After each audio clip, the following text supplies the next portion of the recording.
I kishte rezervuar më shumë se 2 orë nga agenda e tij si ministër i arsimit për të takuar me gratë e PD-k-s në Ferizaj.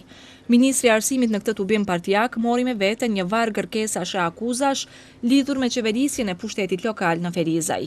Derisa gruaja demokratike e Kosovës në këtë qytet diskutonte për zhvillimin e arsimit, këtu nuk ishte ftuar asnjë përfaqësues institucioneve arsimore të Ferizajt.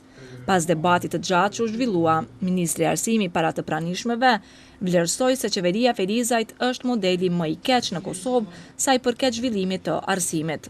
Ne kemi pa këtu një shkallë pak më të madhe të ndikimit politik dhe në Ministrinë e Arsimit kemi pas shumë ankesa sa i përket emërimeve të drejtorëve dhe mësimdhënësve. Kam bisedu këtë çështje edhe në zyrën e kryetarit të komunës dhe do të komunikojmë, takohemi bashkë vërtet, bashkë të punojmë që të evitojmë cilën do tendencë të ndikimeve politike.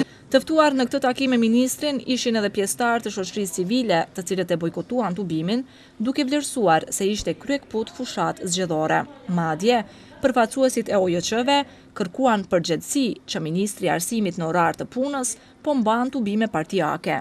Gjatë këtij takimi ne nuk pam asnjë përfaqësues të komunës së Ferizajt, asnjëri nga segmentet të arsimit në nivel lokal dhe kujtoj që vizita e ministrit duhet të jetë zyrtare dhe duhet të ftohet gjithë mekanizmi përcjellës ashtu institucional dhe jo të grupohet vetëm një grup i struktura partijake. Përndryshe do të tingëlloj si një takim partijak ku ministri jep vlerësimet e tij mbi dikasterin cilin e drejton.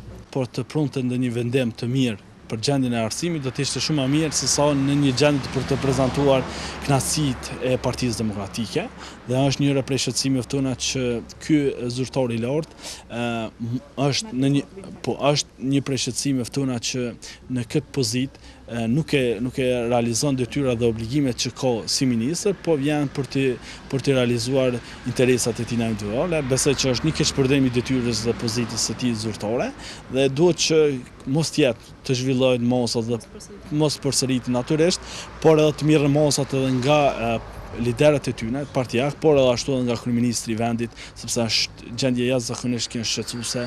Por shqetësimet e shoqërisë civile nuk u duken shqetësuese për vetë ministrin. Ai tha se do të merrte pjesë kushdo që do ta ftonte për këso lloj tubimesh. Është organizim i gruas demokratike, pra një organizim i gruas demokratike dhe i hapën edhe për të tjerë.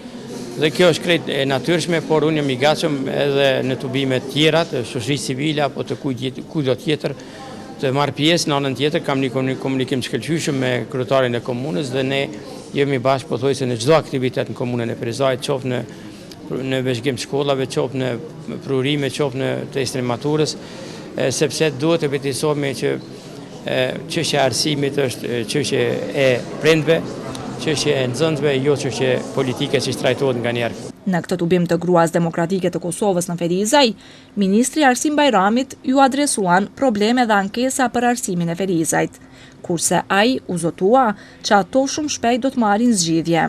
Bajrami po ashtu premtoi se do ta kompletoj edhe stafin e Inspektoratit të Arsimit në këtë rajon.